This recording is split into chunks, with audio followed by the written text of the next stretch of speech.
You will hear a number of different recordings and you will have to answer questions on what you hear. There will be time for you to read the instructions and questions and you will have a chance to check your work. All the recordings will be played once only. The test is in 4 sections. At the end of the test, you will be given 10 minutes to transfer your answers to an answer sheet. Now turn to section 1. You will hear 2 teachers, Andrew and Katie, discussing the coming excursion of their language class. First, you have some time to look at questions 1 to 6.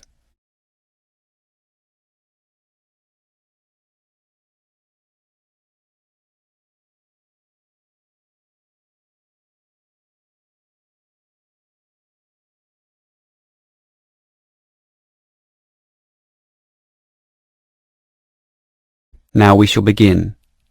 You should answer the questions as you listen, because you will not hear the recording a second time. Listen carefully and answer questions 1 to 6. Well, we have this school excursion plan, but when exactly is it? Is it this Tuesday or Wednesday? Well, it can't be Tuesday with the English tests taking place. Ah, right, not Tuesday but Wednesday. That's right, all day Wednesday, taking a bus outside the city. And where are we going? Last month we went to Arthur Island, so this time we're going to the animal park. Arthur Island was okay, but it was too cold. Let's hope the weather for this week's excursion is better. I don't suppose animals care about bad weather, but I certainly do. Have you heard the forecast? Yes, and it's not too bad. Basically, they're saying Monday will be sunny. Good. But then the weather will change. Not so good. Yes, Tuesday we'll have some showers, but by Wednesday, the day of our excursion, it will be, well, their words are cold and cloudy. Cold and cloudy. Well, as long as it isn't wet and rainy, I'm happy enough. We won't need umbrellas, just warm clothing.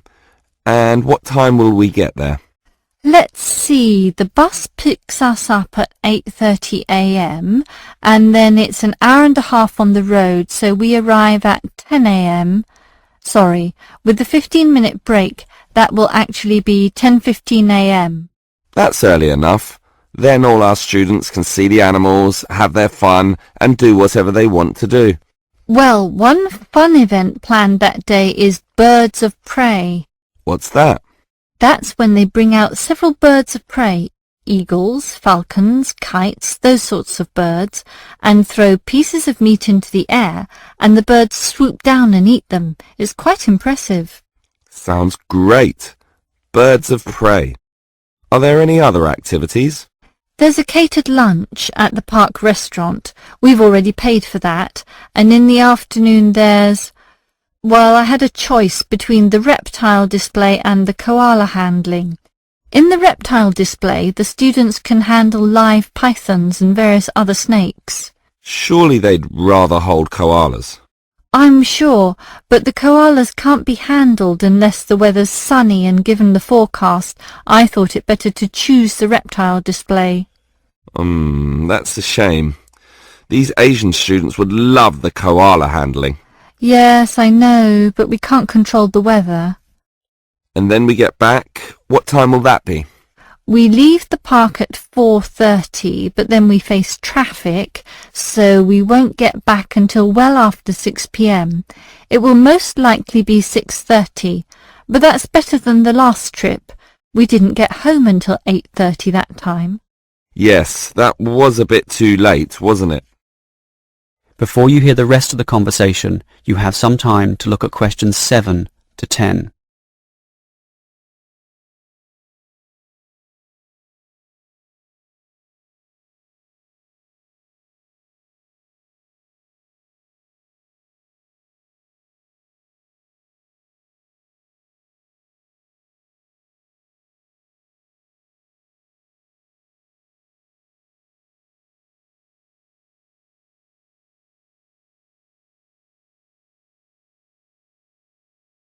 Now listen and answer questions 7 to 10. Andrew, I understand you've been doing some research regarding the breakdown by nationality of our student body. That must have produced some interesting results. You're right. I got some statistics from head office. I would imagine that most of our students are either Japanese or Chinese. You imagine right. But it's the Chinese who constitute the majority, but only just. I had thought Koreans might be second, but it's actually the Japanese, quite close behind. It's somewhat surprising, but obviously all those study tours that our university markets in Japan are bringing in students. What's the breakdown exactly? Japanese are a quarter of the whole, which is considerable. Last year they were only 16%, so that market has grown nicely. The only other proportions of some weight are the Indonesians and Koreans, about the same. Indonesians at 15% and the Koreans are a little higher, not like last year when they were less than 10%. I thought we'd have more Indonesians than Koreans. Well, as I said, they're about the same.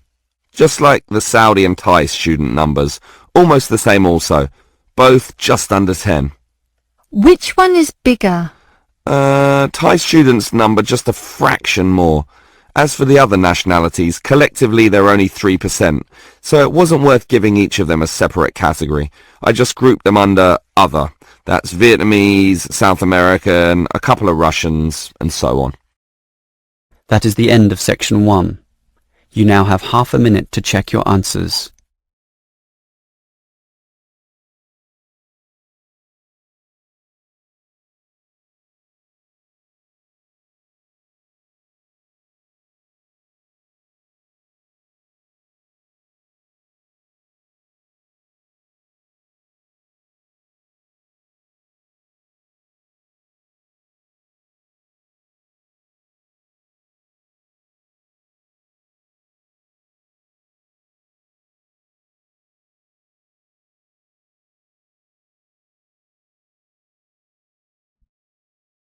Now turn to section 2.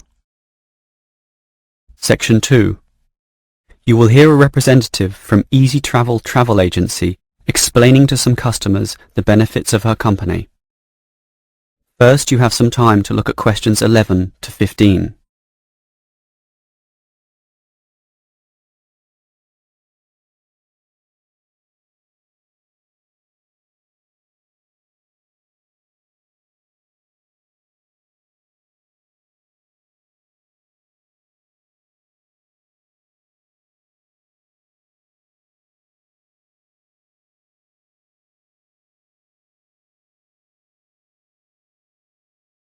Now listen carefully and answer questions 11 to 15.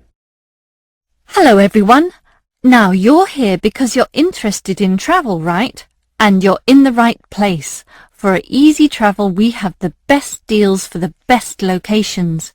We specialize in eco-travel, or holidays designed to get you amongst nature, ignoring the hustle and bustle of big cities. So whether you want to hike in Nepal, as many people do, or follow some jungle paths in the rainforests of Queensland, we can give you the best deal. If you look at our office here, you'll see our overseas consultants. That's for trips overseas, obviously, to Europe, to North America, but primarily for the Asian market, which is generally more popular in this part of the world. Most people like that touch of the Orient, right? But they also like the domestic market, since this country offers its fair share of beautiful natural vistas. What about the deserts, anyone? What about some striking red rock gorges? Then talk to our domestic consultants, who can arrange anything you want. But they deal with the accounts in the morning, so you'll need to talk to them in the afternoon. And remember, our office doesn't open at night, sorry to say. Now, around the outskirts and outer regions of this city, there are many beautiful places that you might not be aware of, and the advantages of these regional locations are many. Mostly by being closer, some of them can be done in a day tour. Yes, it's fast and convenient with none of those long-haul bus trips which often leave you cramped and uncomfortable and stuffing heavy suitcases into luggage racks. But I should tell you about our buses, those that are needed for the somewhat more distant holiday destinations. They definitely do not suffer from those problems I just mentioned. We use the services of the famous Sleek Line Company, whose buses are known as the very best. Yes, they are big, yes, they are comfortable, but what makes them especially different is the personal attendant who accompanies the driver, ready and willing to serve you and ensure that your trip is the very best. So whether it's overseas or local, we can certainly give you what you want. Now, do you have any questions? Before you hear the rest of the talk, you have some time to look at questions 16 to 20.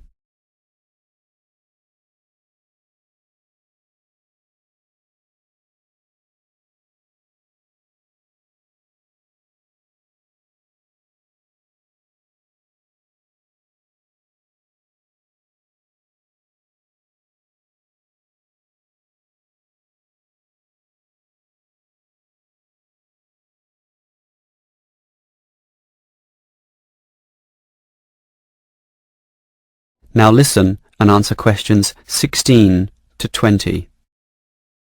Right, let me orient you to our main Easy Travel office here. On this table right beside us are travel magazines for you to browse through, and on the wall next to that are many more for all parts of the world. Our 4 travel consultants sit over there on the other side of that long counter. That's right, 4 of them, side by side, all serving various regions. Now, let me tell you their specific functions. Firstly, the consultant on the left, next to the plant, is the local tours consultant, serving tours in the immediate vicinity of this city. Next to her is what we call regional tours, targeting the statewide options. Next to her is the interstate tours, and that can involve either buses or planes. In the former case, utilizing the Sleek Line bus service, as you know. And finally, next to her in the corner is General Inquiries, which is self-explanatory. If you have questions of a general nature, rather than one relating to specific destinations, you can go there. Now, as I said, we can do international tours, and for that you need our big office, just through that door, the one between those 2 plants. However, if your international tour is in the Asian region, which is generally our most popular option, then we deal with that in a separate room, the one opposite international tours, but not the corner one. Just go through that door on the left, the one next to that cupboard. The door next to that is, in fact, our general office, so please don't go through there. That's reserved for staff members only. That is the end of section 2. You now have half a minute to check your answers.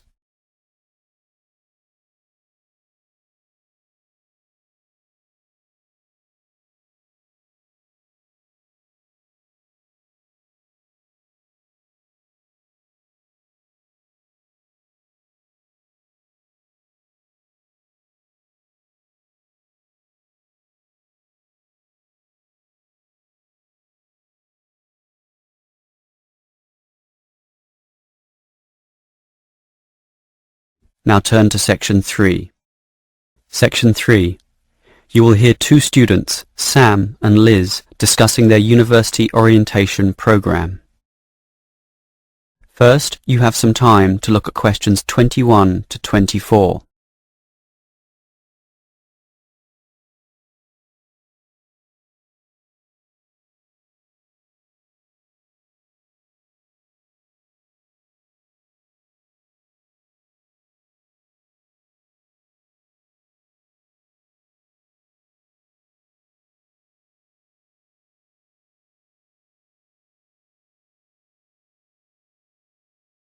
Now listen carefully and answer questions 21 to 24. Hi Liz, how do you feel about starting university here? A little bit nervous, but I'm confident I can handle it. This orientation program seems like it will help us a lot. Sure. I'm looking at the timetable here myself. It seems that there are choices available. I can see. So, what are you going to do Monday afternoon? In the morning we all have the opening lecture, but it looks like we have a choice later that day, as you said. Well, the careers lecture might be helpful, but I am interested in the uni tour. It's probably too early to be thinking of careers now anyway, and I want to know what's what at this new university, so I'm doing the tour. All right, I'll come along with you. Might learn something interesting. After all, we haven't seen much of this place yet, and we will be spending 4 years here. Tuesday is another full day too. In the afternoon there's a lecture about study skills, but that morning offers another choice. Library tour or student union induction? What do you think? I think the student union is very important, but we can go there any time, right? So we should take advantage of the library tour while it's being offered. Maybe the week after, you and I can go to the student union. Library it is then. Now, Wednesday has a free session in the morning, but after lunch there's a choice between visiting the computer lab or attending a lecture on our legal rights. Well, law and rights are important, but computers are the basis of everything these days, so I'm going to the computer lab. Don't you think knowing our legal rights is equally, if not more important? We live in a very litigious and complex society now. Sure, but it's something we can pick up later, so let's leave that one out. Okay. Let me see the timetable. Thursday is a free day, and the week winds up with some celebrations on Friday afternoon. It looks like a fun choice too. There's either a barbecue on the main lawn or the dance. I never pass up the chance to eat something. What about you? If I can get a free meal, I'll take it any day, and I'm not good at dancing anyway. Well, that's that decided, right? Right. Before you hear the rest of the conversation, you have some time to look at questions 25 to 30.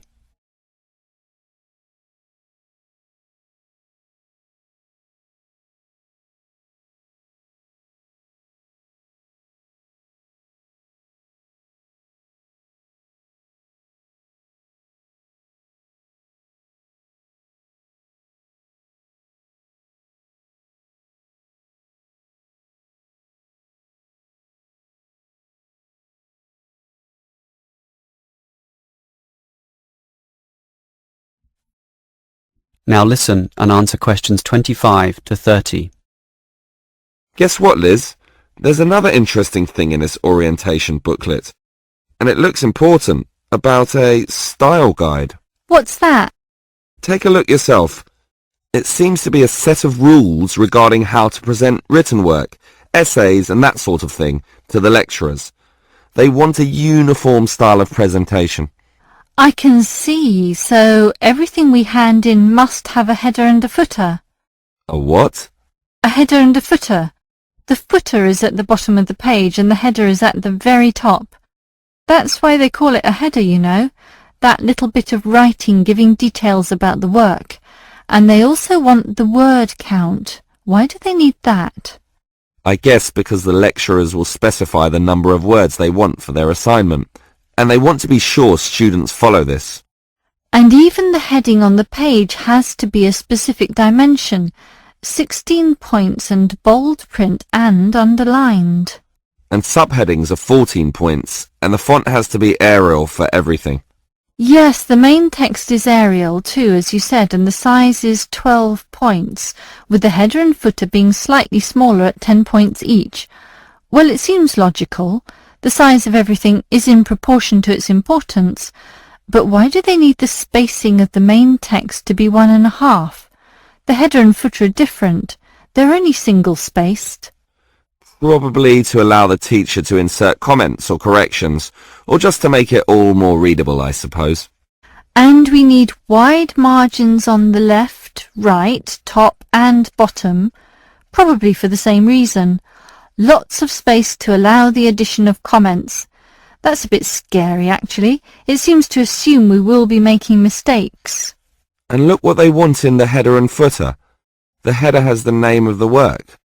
Not the name of the teacher. No, the work, but surely the teacher's name must go somewhere. Ah, here it is. It goes in the footer. OK, I'd say this is all logical. If a page is lost, say falls to the floor, then with all this information it can always be traced back to the teacher involved. Right. As you say, all very logical. That is the end of section 3. You now have half a minute to check your answers.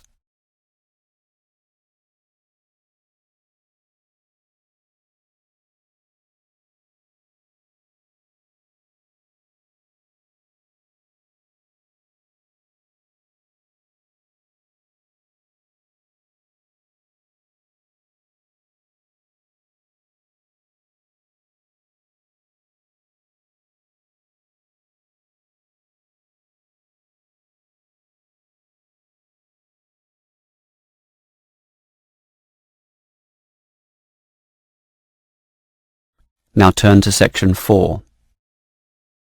Section 4. You will hear a lecturer discussing public parks.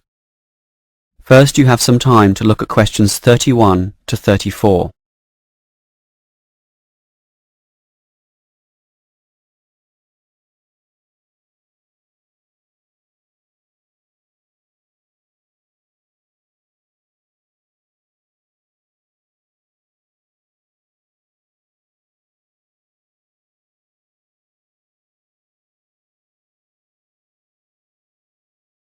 Now listen carefully and answer questions 31 to 34.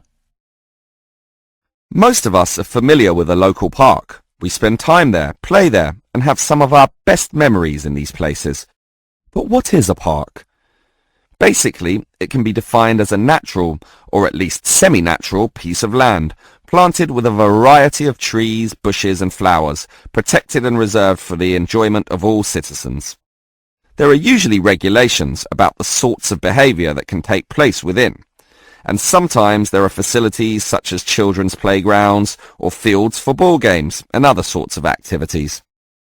For this reason, if there is grass, it is kept short, and this also discourages the breeding of insect pests. A well-maintained park actually needs a lot of people to look after it, and more so if the park showcases special plants, flowers or trees, in which case it is called a botanic garden. In complete contrast, if the park is big and remote enough, it is sometimes designated as a wilderness park, to be left completely alone and untouched, protected from all development in order to allow wild species, both plant and animal, to live undisturbed. But it is the urban park, the sort of park that most people are familiar with, that I want to talk about now.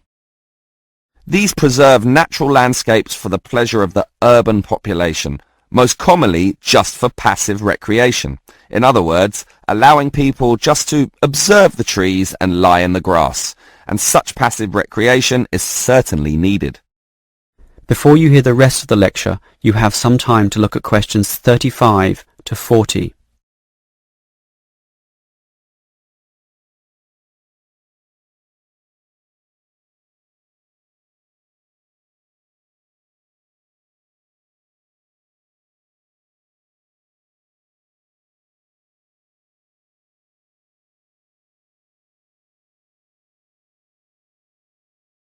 Now listen and answer questions 35 to 40. Continuing on the subject of parks, it might surprise you to know that once there were none. 1,000 years ago, there was no need, since there were already extensive open spaces, forests and wilderness surrounding most cities and towns, for example in Europe. These dark, dank forests were large and even dangerous, full of wild animals and with the potentially fatal result of getting lost. Hence, fairy tales evolved about witches living in these areas and the wolves and bears which could threaten young children. However, with the rapidly increasing human population, the original wilderness and natural open spaces were intruded upon. Forests were cut down as population spread, and with them, urban pollution and further deforestation. But it was only with the advent of the Industrial Revolution that people realized natural areas needed to be preserved to give the populace access to the sort of nature that was fast disappearing due to the uncontrolled development and demand for resources. The first park expressly designed for that purpose is usually considered to be Prince's Park in Liverpool. This was in 1841 on land donated to the public by a rich iron merchant. With such a generous donation, worth about £50,000, the council decided to invest £5,000 of its own money in making it look good. Consequently, they hired a landscape designer, Joseph Paxton, who designed twisting turning pathways among shade-giving trees, all based around a central lake. In many ways, it became the prototype for all later large parks, including the famous Central Park in New York. But if we were to pick the park that most people are familiar with, it would be the much smaller neighborhood park. These can be tiny, but by being in the midst of extensive development and dense populations, they are increasingly seen as a refuge where one can get a glimpse of true nature. Many psychologists now maintain that this glimpse is necessary, for ultimately, as a species, we have an innate affinity for nature, and the concrete urban zoo clashes with our inner being. This has seen a rejuvenation of many urban parks that were once left to decay, for example, in New York or London, and indeed some cities such as Melbourne are known all over the world for their abundance of carefully maintained parks, including a world-famous botanic garden. That is the end of section 4. You now have half a minute to check your answers.